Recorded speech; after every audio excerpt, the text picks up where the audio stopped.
กันบ่กาบ่เคยเจ้าที่จังนึกว่าราคาทางแห่ทางเจ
ยวขอน้ำมันเขียวจุ่มน้ำกันในลายหนามุ่งยำรถดำแขกจำพาเราทุกคนอย่าให้บ่หาย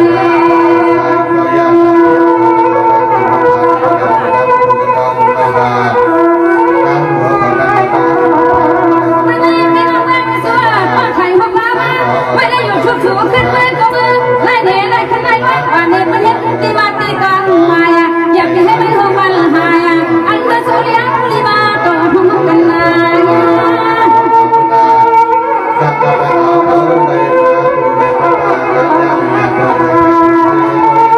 ซึ่งเมื่อไรขลาวันไปคือลูกคำลูกสั่งมาคำสั่งคำเรื่องจะน้องเขาไม่ป่าก่อนจะมีหัวเติมกันในน้ำในน้ำวันสั่งเติมเสือเจอเมื่อไรจะได้เข็นโจกันเนี่ย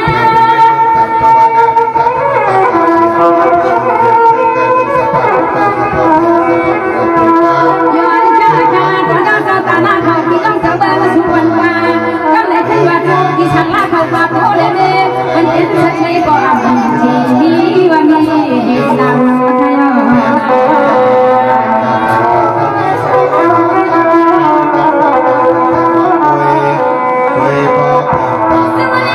ยสิสนาปีศาจสังฆาปีนาเอียงเฮาเขาออกเรียนกันเช่นใจสองหน้าแก้ชื่อบางกะลาจะเห็นว่าเป็นต้องของเราเมียเจเจกันฝ่ามือหน้าเขาแม่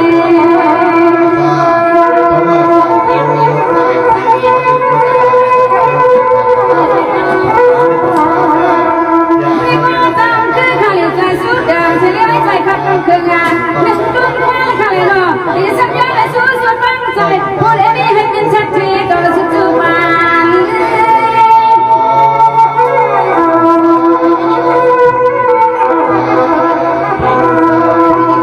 สว่าพี่เจ้าสายสังลาพี่นั่งไม่เหลือสองน้องตะกว่าพี่เลยน้องลูกเอาในป่านาให้ฉันก็จะให้เจ้าได้เป็นชัดเจนตามเดินเขาเลย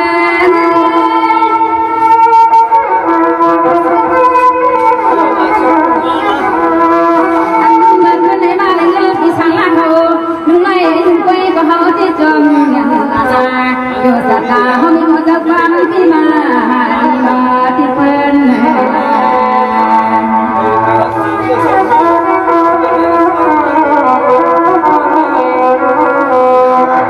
สวัสดีว่าพี่สังลาพี่นั่งกันน้ำเขาเตะช่องหัวตั้งนี้ถึงการคุยเป็นผู้หญิงมียังขนาดเมื่อหักกันไปเลยก็เลยจบกันเฮ็ดนั่นล่ะเป็นอะไรเจ้าจ้าพวกสังหัวตั้งนี้แค่พูดชื่อมาก็เขียนหันกลมนามาเดี๋ยวพี่แก่หนอกก็สะลวงลำ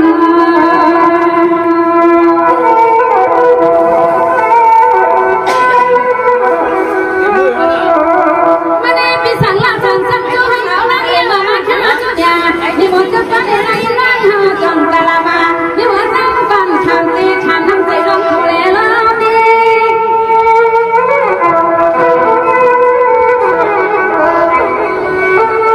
ซึ่งเมื่อแค่เป็นสู้บางกลาเมื่อตัวเอาดูตีเสียเสียเสียข้างเสียขาอันนี้เลยก็พี่สังลาพี่นามินะอันนี้เราอยากไปให้เปลี่ยนพี่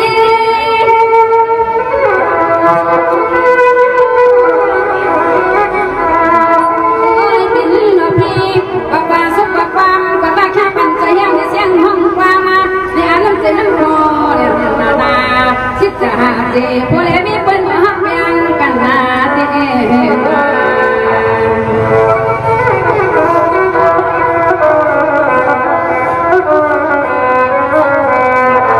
ซึ่งวันนี้ความพี่เจ้าสายสังลาส่วนผู้ตั้งในจึงการเป็นขนมทั้งเลี้ยวแค่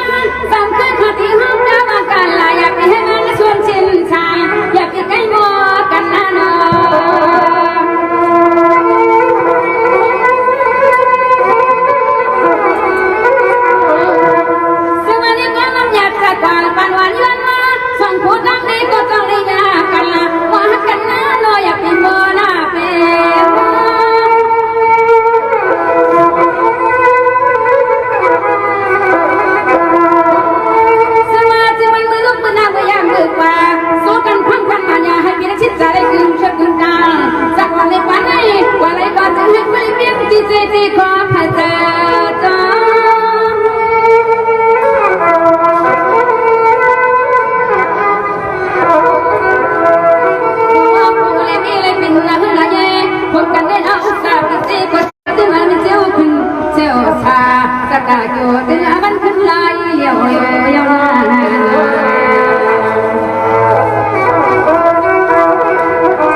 บังกลาสุลองตัง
คนแม่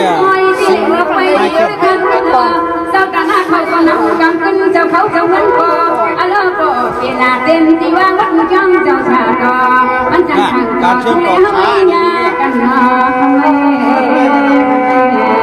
มันมีของคนละคนยังไง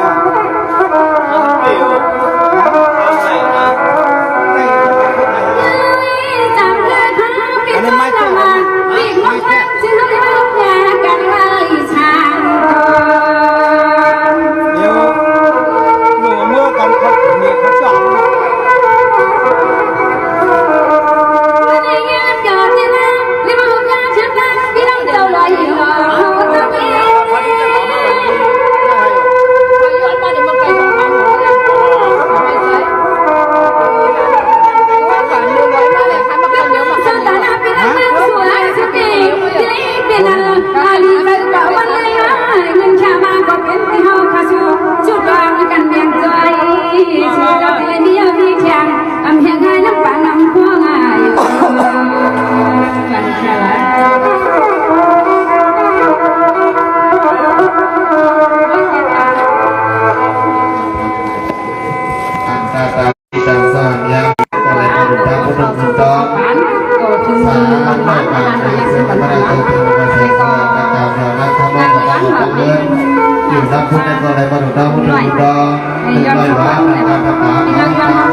มึงใจมาอยู่มึงใจยอม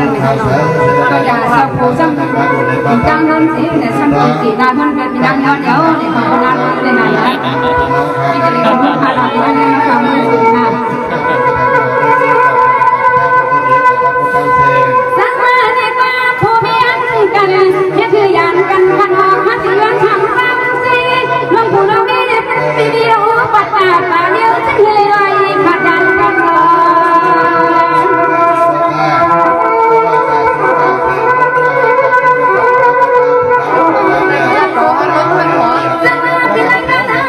จังเลยผู้นี้มีจังเลย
ปื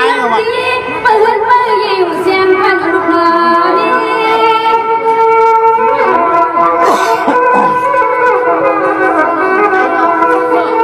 สมัยก่อนเป็นนักนักข่าวหูอาบุญน้อยว่าอย่างสิตาว่าความพิจารณาเป็นสิ่งที่ความ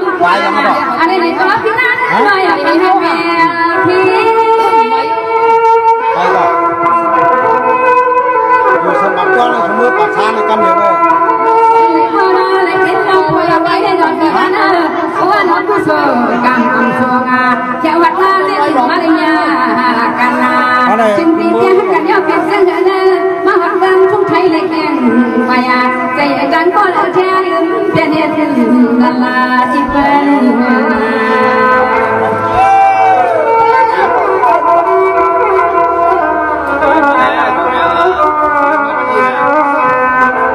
สวัสดีค่ะพี่นายนะมาทำเสียงใหม่ยังมากินและกันช่างหลายหลายคุยฟีทำกันจับพี่น้องที่หันตีว่าสินำเจอัมพีเลในหันน้ำนาส เธอเลยลงจีเฮ็ดบ้านเรามาเนี่ย เมื่อในจำเป็นว่าไก่ไข่ตีพี่ละนาอย่าละกันชุบหูเขาก็พูดว่าหันสวยอันนี้บอกจะกันคุยว่าละกันหันควาจี ใจชุ่มเลยหรอแต่เล็กไม่รวมเลยหรอ ไม่แค่กาแค่กาน้องใจเราเสียใจไปนั่งนั่งทำไรดังก็มีหมดเจ้าทั้งคนชอบซื้อตองมันกระดาษพันเธอพอแล้ว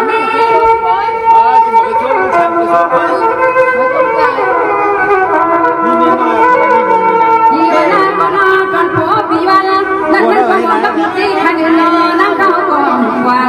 อันนั้นก็บอกให้ฮักให้มีให้แล้วก็ไปกว่าไอ้หมดเจ้าคนยอมตีว่ามีเสียงกว่าเจ้า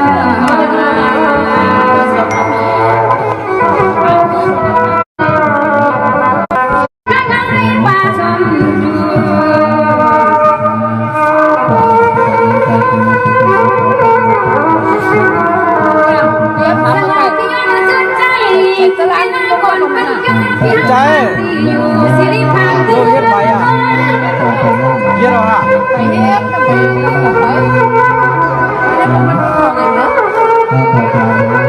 ว่าไงถามมาหน่อยตำรวจว่าเขาไปมั่นใจเขาไม่น่าหรอก เขากินอะไรเขากินอะไรเขากินอะไร